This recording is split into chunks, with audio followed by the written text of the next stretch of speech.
Hey guys, what a gorgeous spring morning to be talking about ground covers.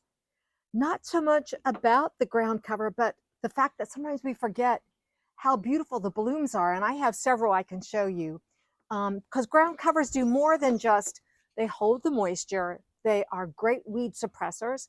They prevent erosion, but the blooms are beautiful. And now's the time to show you that before all of my perennial plants come into bloom and take over the cover.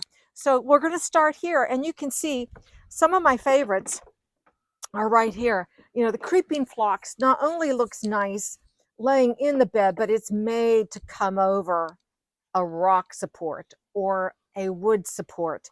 It drapes so beautifully.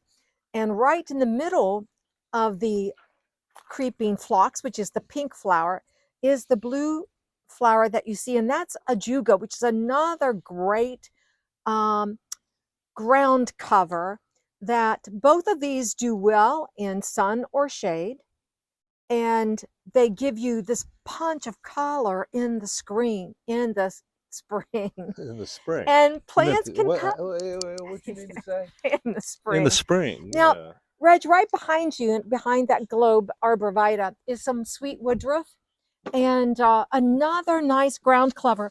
Now, these all these what'd you have for breakfast, I honey? haven't had enough. These ground covers, these sweet little blooms.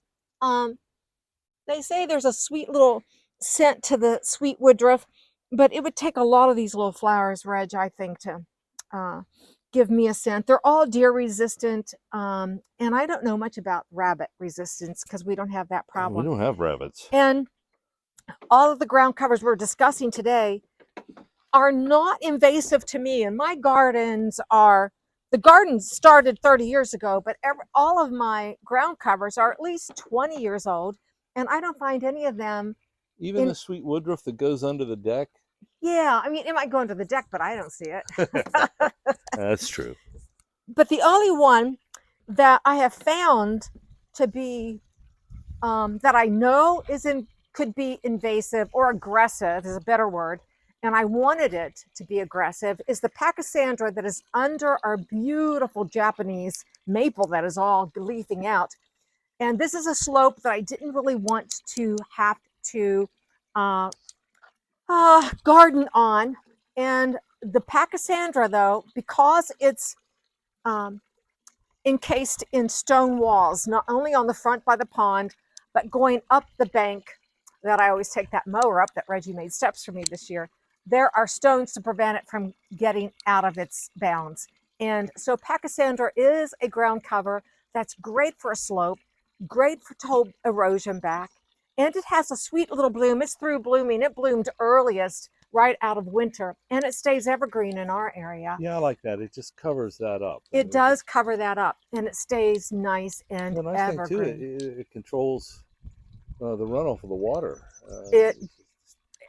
That's what they're made for. They can do so many things outside of looking beautiful. But I also love how the Ajuga, it can reseed itself. Now, I am diligent after it's through blooming, because I don't like how they, once the blooms are done, they get really dark. But it's not, like I said, I don't have trouble with it not being where I don't want it to be. If it's where I don't want it to be, I can just go in here like this. I don't want to do this, but I'm going to.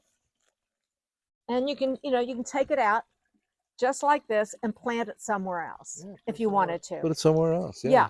So it's easy to maintain. I haven't had a problem with it. And like I said, that's mint growing in the rock. And I know people say it's so invasive. I've never had a problem. I like it here. It creeps. It started in the bed and ended up over there. And now I love it there because I walk on it and it smells really good. The smell, you're right. It smells delicious. Yeah. But the Ajuga, again, does well in a shady area and in a sunny area. I love it.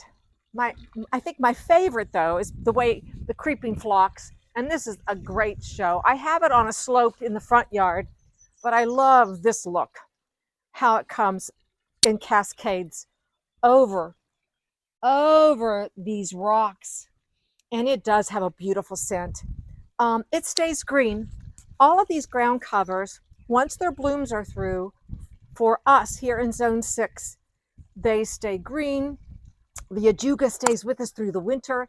It has multicolors. Ours is one of the original. There's several varieties. They have variegated ones and with silver and pinks, but mine is more brown and Yeah, I coppery. always thought of it as red. As red. Yeah, Okay. yeah. Then it's more, the leaves are more red. Well, no, that's just how I looked at it. But Yeah. you're right, coppery, Yeah. brown. Yeah. Let me just take a look at it. I really never thought about what color these leaves are, but it has coppery color. Yeah. Sure does. It has the coppery color and green. I like these. But you can, if you like it, you want to try Ajuga, there's so many more varieties now. The creeping phlox you can't beat. They come in different colors. Well, how long is all this? Okay, that's a good question, Rich. The creeping phlox has been blooming for 2 weeks. The Ajuga just started last week, and today I thought when I looked out, this is the perfect day because everything's in bloom. From the sweet Woodruff, which just started the first of this week, and the sweet Woodruff will stay nice and green, and it may get more blooms through the summer depending on our moisture. The creeping phlox won't bloom anymore. The Ajuga won't bloom. It's all early spring. The other thing, I think I mentioned, they're all deer resistant. I have another good ground cover that I just love. And Reggie, the view is beautiful in this shade garden. And it is the white violets. And they, again, they're not aggressive. They've been here for 20 years, but I love how they just clump up. The other thing I love about these white violets is if we get moisture all summer, they stay green, and sometimes I get a repeat bloom depending on how hot we get.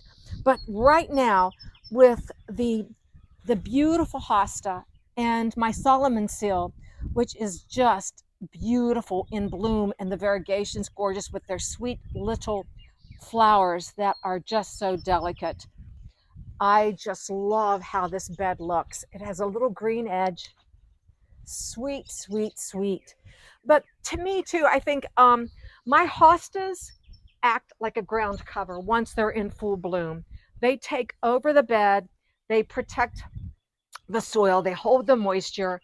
I never mulch in here because the leaves, when everything is leafed out, the soil is protected. So many things can act like a ground cover, even if they're not called ground covers. I'm looking around, and I have my uh, Lamb's ear? lamb's ear. Yeah, um, it can be a ground cover, very heat tolerant and drought resistant. All of my plants, I don't have to water at all. All of these are very tolerant of moisture. Now, in the spring, to get the bloom, it's nice to have the moisture. We've had a dry spring. We've had a dry April. But anyhow, look into your ground covers. They will make a difference with weed suppression and moisture retention and soil erosion. But look at the blooms you can get out of them in the spring. And I don't think we talk enough about that. That they're a beautiful, beautiful perennial. And there's a lot more than what I have out there. But that is what's happening on this beautiful spring day that I wanted to bring you along and see them. So thanks for watching. Gardening on the West Fork, Zone 6. And I was hoping the goslings would be out, and they're not. So anyhow, that's it for today, guys. We'll see you the next time. Bye.